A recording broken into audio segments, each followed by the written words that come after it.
à toutes et à tous et bienvenue sur la web TV du LFIB. Ici Leïla Mdi et je suis aujourd'hui accompagnée de Juliane et de Talia.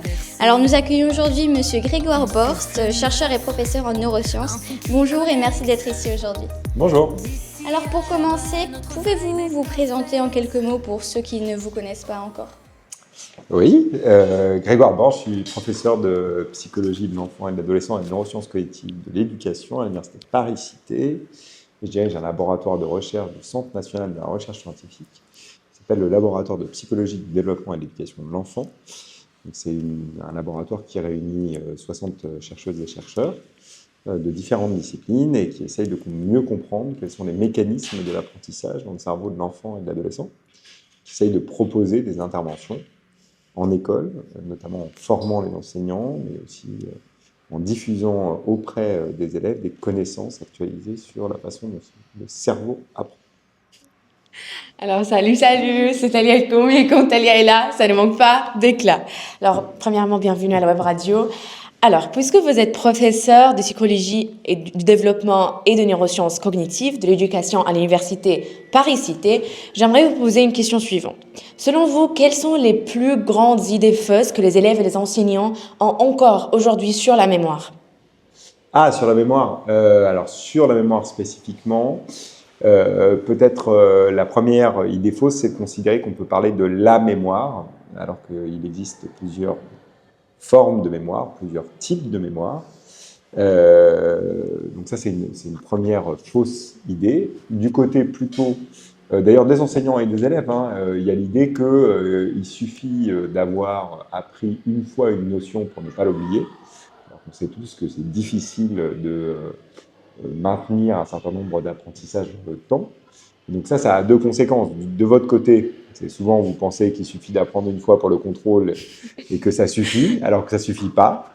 Parce qu'en fait, le corollaire de la mémoire, c'est précisément l'oubli. Et donc, pour contrer la courbe de l'oubli, il faut revenir sur les mêmes informations dans le temps. Il n'y a pas d'autre moyen que la répétition pour être sûr qu'on ne va pas oublier les informations. Il faut même faire de la répétition qu'on appelle expansée. C'est-à-dire, dans le temps, il faut revenir d'abord très proche de la phase d'apprentissage. Il faut revenir sur la même information et essayer de la rappeler. Et puis après, il faut de plus en plus augmenter le délai. Et ça garantit de se souvenir des informations sur du très long terme. Donc ça, c'est effectivement quelque chose que vous pourriez faire, mais c'est aussi les enseignants qui pourraient faire ça. C'est-à-dire dans la programmation pédagogique, dans la façon dont ils réfléchissent à qu'est-ce qu'ils vont vous présenter quand. Si vous présentez une notion en début d'année et qu'ils ne reviennent jamais pendant l'année sur cette notion, vous allez l'oublier, forcément. Et puis, comme autre,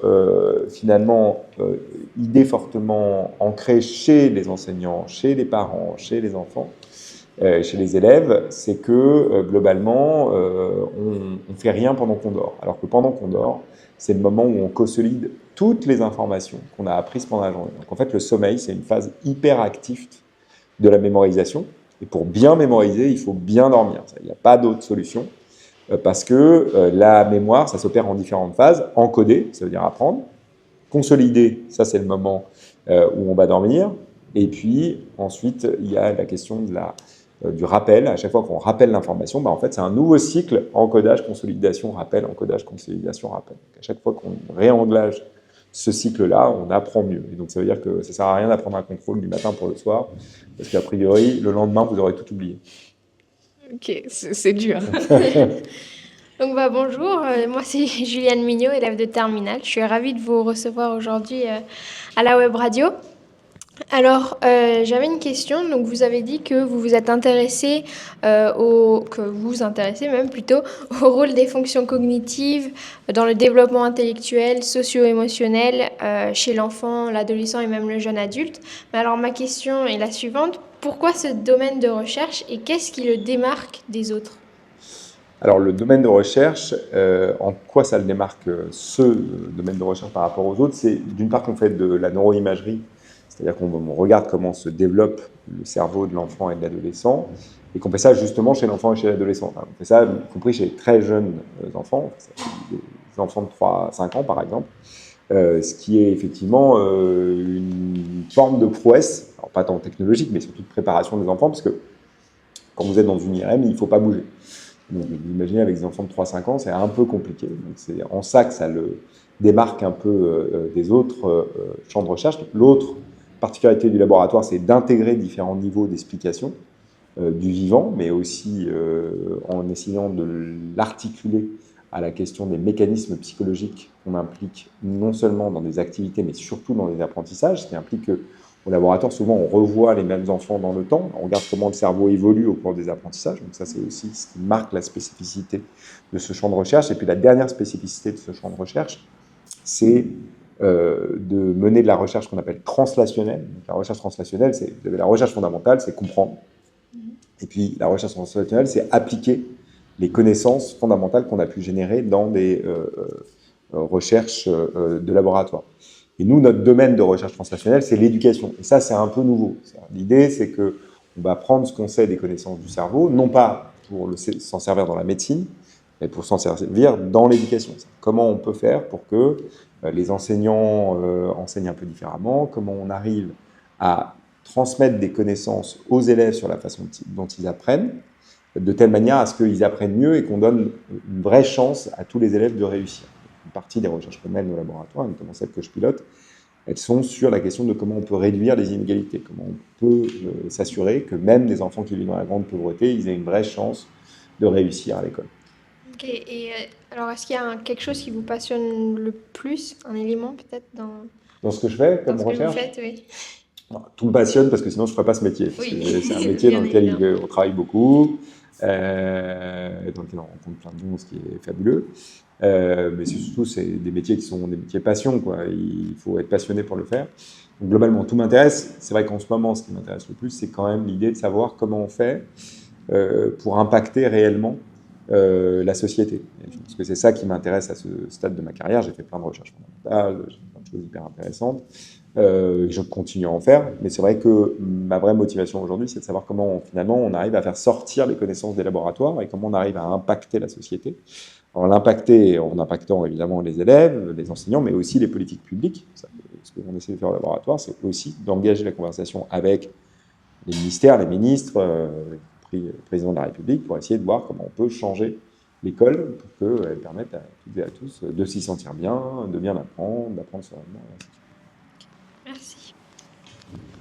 Et du coup, on reste dans le cadre un peu des questions un peu plus personnelles. Alors, pour vous, à quel âge avez-vous commencé à vous intéresser aux neurosciences et pourquoi est-ce que vous avez choisi ce domaine? Alors, à quel âge j'ai commencé à m'y intéresser? Très tôt, mais aussi parce que j'étais dans un environnement familial dans lequel mon papa, à ce moment-là, qui est maintenant psychiatre, mais quand il était encore en train de faire ses études, il travaillait notamment dans un laboratoire de recherche qui s'intéressait à la mémoire humaine. Alors, pour autant, le paradoxe, c'est qu'il s'intéressait à la mémoire humaine, mais utilisait des rats pour essayer de modéliser les processus neurobiologiques qui étaient engagés dans la mémoire humaine. Donc, je pense que c'est un peu pour ça que j'ai été très tôt intéressé par le cerveau. Et quand j'étais très jeune, je voulais déjà être chercheur, et je voulais être chercheur. La première chose que je voulais étudier, c'était être chercheur sur le cerveau des dauphins et comprendre la communication chez les dauphins. C'est ce que je voulais faire. Et après, j'ai passé un très long moment où je me suis plus du tout intéressé à ça. Donc c'est aussi ça. Parfois, on a des choses qui nous intéressent à un moment donné de notre vie, et puis après, moi, j'ai complètement laissé ça de côté. J'ai plein d'autres idées de choses que je voulais faire. Et puis, en fait, quand j'ai commencé mes études à l'université, j'étais en psychologie et je me suis dit que si je voulais mieux comprendre finalement la façon dont les personnes pensaient, je ne pouvais pas ne pas m'intéresser au cerveau. Les neurosciences était quand même un champ qui était en pleine émergence parce qu'on commençait à développer notamment l'imagerie par résonance magnétique, donc on pouvait regarder en temps réel la façon dont fonctionnait le cerveau. Et donc, globalement, pendant mes études, j'ai fait de la neurobiologie et de la psychologie. Et c'est là que ça a imposé chez moi l'idée que c'était un enjeu d'essayer de combiner les deux. Oui, d'accord. On pourrait imaginer que ce n'est pas forcément quelque chose qui intéresse les personnes d'un âge assez petit. Mais du coup, quel conseil donneriez-vous à un élève dont le rêve est de travailler dans ce domaine, devenir chercheur ou quelque chose comme ça? Alors, je vais peut-être reprendre la première chose que vous avez dit. Moi, je pense qu'au contraire, ça intéresse tous les enfants, le cerveau. Et je le vois, c'est que quand je vais dans les écoles et que je parle avec des élèves, y compris des élèves de maternelle, ils sont extrêmement intéressés par leur cerveau. Parce qu'en fait, quand vous parlez du cerveau, vous parlez de vous, en fait. Votre cerveau, c'est vous. Oui. Et c'est tout ce que vous faites, toutes les décisions que vous prenez. Donc, en fait, avoir des connaissances sur le cerveau, c'est hyper important. Mais l'idée, c'est que, en fait, il faut essayer, si on essaye de convaincre les gens que ça a du sens d'essayer de travailler dans ce domaine-là, j'aimerais dire qu'en fait, c'est la dernière grande conquête. En fait, si on y réfléchit 2 secondes, c'est encore plus incroyable que la conquête spatiale. La conquête spatiale, on est déjà allé sur la Lune, on continue à envoyer des fusées. Alors, je ne dis pas que c'est pas incroyable et qu'il ne faut pas suivre les exploits de Thomas Pesquet et ainsi de suite. Mais je dis juste qu'en fait, le dernier grand territoire qu'on connaît peu, c'est ce qui se passe à l'intérieur de notre tête. Et c'est quand même un des systèmes, c'est le système biologique le plus complexe, même le système le plus complexe qui existe. C'est 86 milliards de neurones connectés entre 1 million de milliards de connexions. C'est plus que toutes les étoiles dans l'univers. Donc, c'est un champ d'exploration quasiment infini, donc il faut y aller. D'accord, merci. Alors, puisque vous combinez des approches comportementales et de neuroimagerie pour comprendre comment le cerveau des élèves fonctionne lorsqu'ils apprennent, pensez-vous que l'enseignement du fonctionnement du cerveau, comme vous l'avez expliqué dans votre webconférence 2025, pourrait suffire à améliorer l'autonomie des élèves? Et plus largement, est-ce que comprendre son cerveau permet vraiment d'apprendre mieux, de vivre mieux, de mieux se connaître et de mieux gérer ses émotions aussi? Oui, je pense vraiment que c'est ça l'enjeu. C'est-à-dire qu'il faut effectivement que les élèves aient un peu plus de connaissances sur leur cerveau. Alors pas parce qu'en soi, avoir des connaissances sur le cerveau, ça permet d'aller mieux, mais parce qu'on sait qu'effectivement, avoir des connaissances sur le cerveau, et notamment comprendre que son cerveau passe son temps à se transformer au cours des apprentissages, que toute situation de la vie est une situation d'apprentissage. Tout ce que vous faites tous les jours, dans n'importe quelle situation de votre vie, c'est une situation d'apprentissage. Et que donc votre cerveau passe son temps à se transformer, qu'il est malléable, c'est-à-dire qu'il est plastique, il bouge en permanence. C'est une façon de déconstruire certaines représentations que peuvent avoir les élèves. C'est-à-dire des représentations du type, de toute façon, je suis nul dans cette matière, je peux rien faire, et ainsi de suite. Et donc ça, je pense que c'est un préalable. Si on vous demande de vous engager dans les apprentissages, il faut qu'au moins on soit sûr que vous n'ayez pas ce type de représentation, c'est-à-dire le fait que vous ne pouvez rien faire pour progresser. Sinon, il n'y a aucune chance que vous mettiez, que vous engagiez des efforts dans les apprentissages. Parce que l'apprentissage, c'est toujours des efforts. Il n'y a pas d'apprentissage sans efforts. Ça peut être plus ou moins facile parce qu'on aime ce qu'on fait, mais il y a toujours de l'effort associé. Donc ça, c'est une première chose. C'est pour ça qu'il faut parler du cerveau. Puis la deuxième chose, c'est que ça nous permet effectivement de mieux nous connaître, de mieux comprendre quelles sont finalement les émotions qu'on traverse. Le fait, par exemple, de rappeler que tout apprentissage, c'est une émotion associée. C'est des émotions positives quand vous réussissez bien, parfois un peu négatives quand on fait une erreur, mais en fait, c'est ça la base de l'apprentissage, c'est d'avoir fait des erreurs, d'être capable de se souvenir de l'émotion qu'on a ressentie quand on a fait une erreur pour plus faire la même erreur. Et donc, c'est tout ça qu'il faut essayer d'expliquer. En expliquant le fonctionnement cérébral, en fait, on donne des connaissances qu'on appelle métacognitives, c'est-à-dire qu'on permet à nos cerveaux d'avoir des propres connaissances sur la façon dont ils fonctionnent, et donc ça nous permet en fait d'ajuster la façon dont on apprend, la façon dont on fait des choix pour essayer d'être en bonne santé, et ainsi de suite. Et ça doit être un enseignement explicite. Donc, ça devrait être dans le programme, c'est ça qu'on essaye de dire. Ok, merci. Et donc, est-ce que vous pouvez un petit peu plus développer sur cette compréhension et comment est-ce qu'en fait on comprend aujourd'hui les mécanismes de l'apprentissage et même l'attention, la mémoire ou la concentration?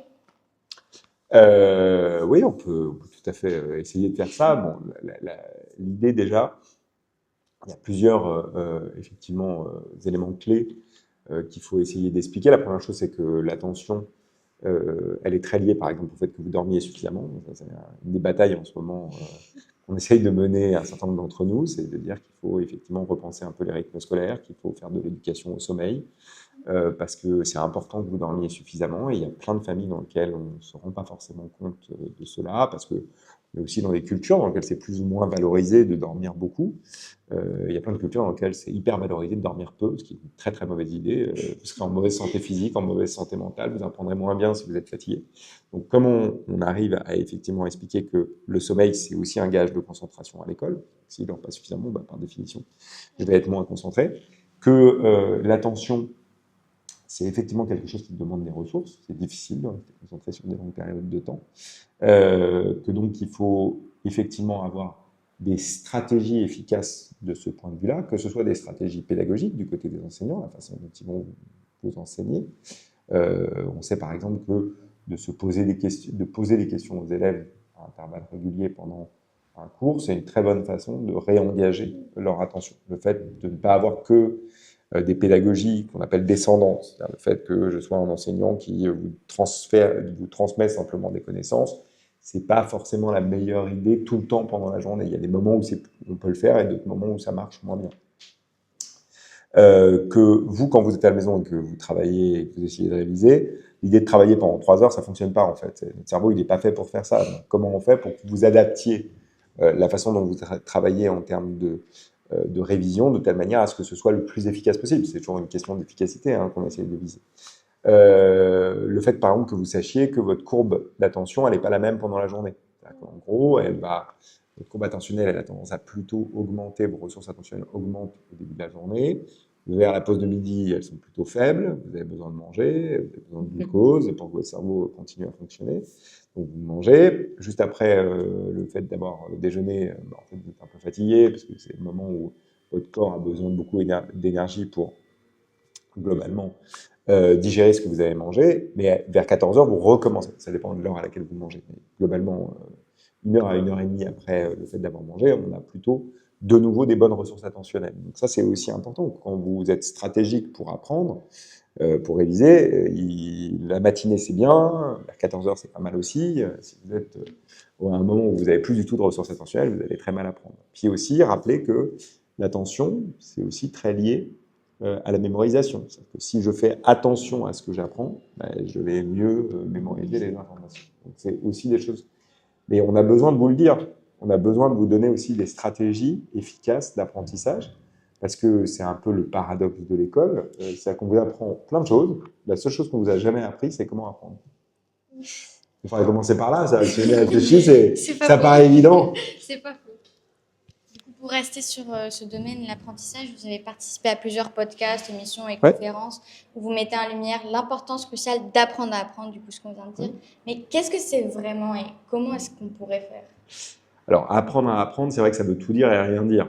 Et l'idée, c'est qu'on a la capacité aujourd'hui, avec toutes les connaissances qu'on a réussi à accumuler dans le domaine des neurosciences et de la psychologie, de l'éducation notamment, de savoir qu'il y a certaines stratégies qui fonctionnent mieux que d'autres pour apprendre, et que donc il faut pouvoir faire 2 choses. Donner plus de connaissances aux élèves sur la façon dont fonctionne leur cerveau et mais de façon plus large, les stratégies et les mécanismes qui sont impliqués dans l'apprentissage. C'est quoi l'attention? C'est quoi la mémorisation? C'est quoi les différents systèmes de mémoire? Quel rôle jouent nos émotions quand on prend une décision et quand on apprend? Quels sont le rôle, par exemple, de fonctions qu'on a beaucoup étudiées au laboratoire, qui s'appellent les fonctions exécutives, qui sont des fonctions qui nous permettent de réguler nos comportements, nos émotions et nos stratégies d'apprentissage. Ça relève des connaissances. Donc, c'est comme n'importe quel champ disciplinaire. Des connaissances, mais aussi des compétences. Quelle stratégie vous pouvez mettre en place, vous, pour que vous appreniez mieux à l'école et en dehors de l'école. Et donc ça, c'est pareil, c'est un savoir-faire, et comme dans n'importe quelle discipline, vous pouvez l'enseigner. Et donc, ce qu'on dit, c'est qu'il faut effectivement prendre ce temps-là. C'est ça qu'on appelle l'apprendre à apprendre. Globalement, en fait, ça renvoie à ce qu'on appelle la métacognition, c'est d'avoir la capacité de se poser des questions sur et de comprendre quels sont les processus qu'on engage dans la situation d'apprentissage. Vous pouvez le faire à n'importe quel âge, c'est un peu le pari de ce qu'on fait au laboratoire, c'est qu'on le fait avec des enfants de maternelle, on le fait avec des enfants d'élémentaire, on le fait avec des collégiens et on le fait avec des lycéens. Même avec des étudiants à l'université, puisque comme personne ne leur a jamais parlé, même à l'université, ça peut être intéressant que vous ayez des connaissances là-dessus. C'est vraiment quelque chose d'essentiel si on veut vraiment... C'est primordial, surtout si vous visez à construire une école qui permette à tout le monde de réussir. Parce qu'il y a des familles dans lesquelles, quand même, on sait comment ça marche. Mais c'est souvent des familles dans lesquelles on a déjà fait des études. Donc, moi, si j'ai fait des études longues, je peux peut-être expliquer quand même à mes enfants comment j'ai réussi à apprendre, quelles étaient les stratégies que j'avais mises en place, et ainsi de suite. Et si je suis dans une famille dans laquelle mes parents n'ont pas eu la chance de faire des études longues, par définition, ils ne vont pas pouvoir m'expliquer comment bien apprendre à l'école. Donc, ça crée de l'inégalité. Et en fait, on essaye de dire que si on veut que le jeu de la compétition qui s'opère à un moment soit un jeu dans lequel tout le monde part réellement avec les mêmes chances, bah, il faut que tout le monde ait accès à ses connaissances. Alors, pour clôturer notre interview, j'aimerais vous poser une question que vous rêvez qu'on vous pose, mais que personne ne vous pose jamais. Quelque chose qui vous tient à cœur pour l'avenir de l'éducation ou de la recherche. Ah, donc c'est moi qui dois trouver ma propre question? Oui. Ben là, c'est pas facile. Est-ce qu'il y a des questions qu'on me pose jamais? Je suis pas sûr qu'on me pose jamais les questions parce que comme j'ai fait beaucoup de conférences avec les enfants et les adolescents, en fait, je crois que les enfants et les adolescents posent toujours les bonnes questions sur ces domaines-là. Non, la question, peut-être qui est une question qu'on me pose jamais, mais que je me pose moi, qui est le fait de savoir est-ce que réellement tout ce qu'on fait aura un impact sur le réel. C'est la question. Est-ce que finalement tout ce qu'on fait dans un laboratoire de recherche, ça impacte réellement le réel et ce qu'on dit souvent au laboratoire. Ça, une façon de, en même temps, de se congratuler pour tout ce qu'on fait et en même temps d'avoir une certaine forme de réalisme, c'est de dire que globalement, l'enjeu, c'est d'essayer de sauver le monde, mais c'est pas forcément de réussir à sauver le monde.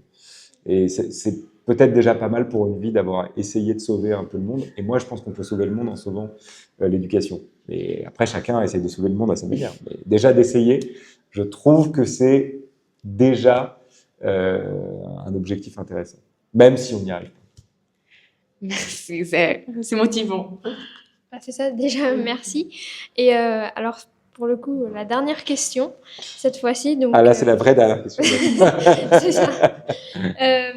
Donc, on parlait tout à l'heure, et même là, vous avez reparlé des conférences et tout ça, même peut-être des podcasts que vous avez pu faire et tout ça.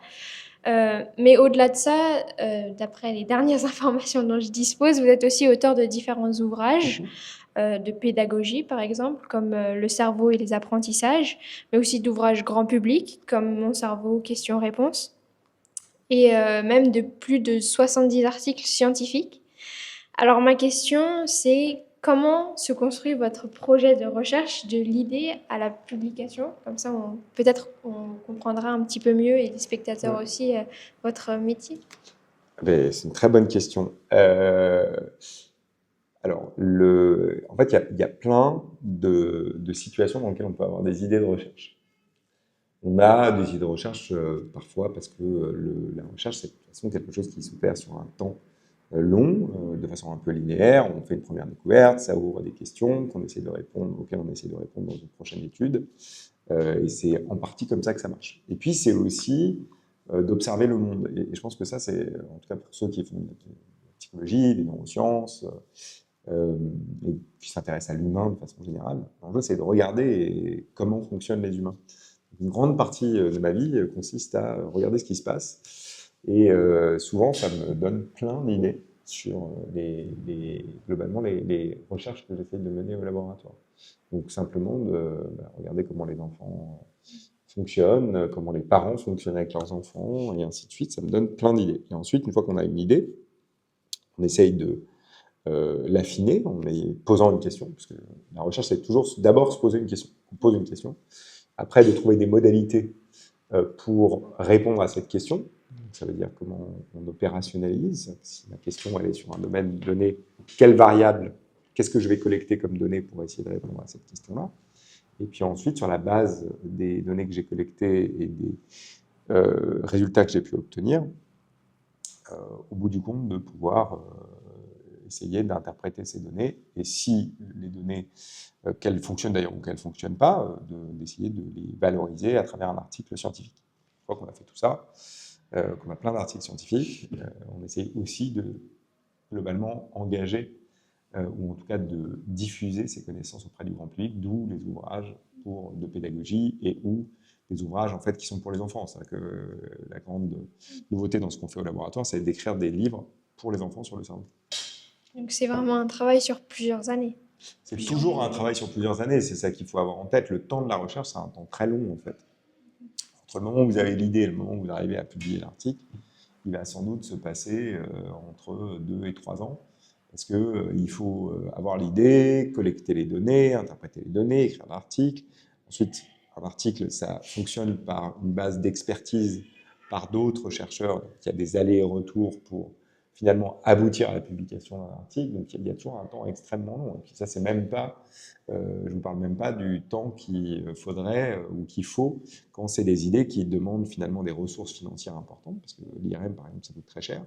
Et donc, il faut que vous trouviez soit des mécènes, soit vous obteniez des bourses du gouvernement pour mener ce type de recherche. Et là, ça repousse encore un peu le temps qu'il faut.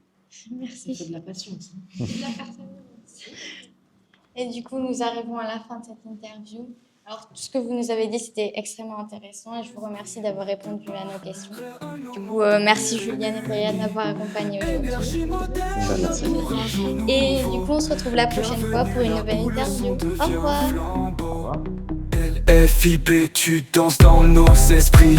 De bas R1 au monde, on est réunis. Énergie moderne pour un jour nouveau. Bienvenue là où le son devient flamme.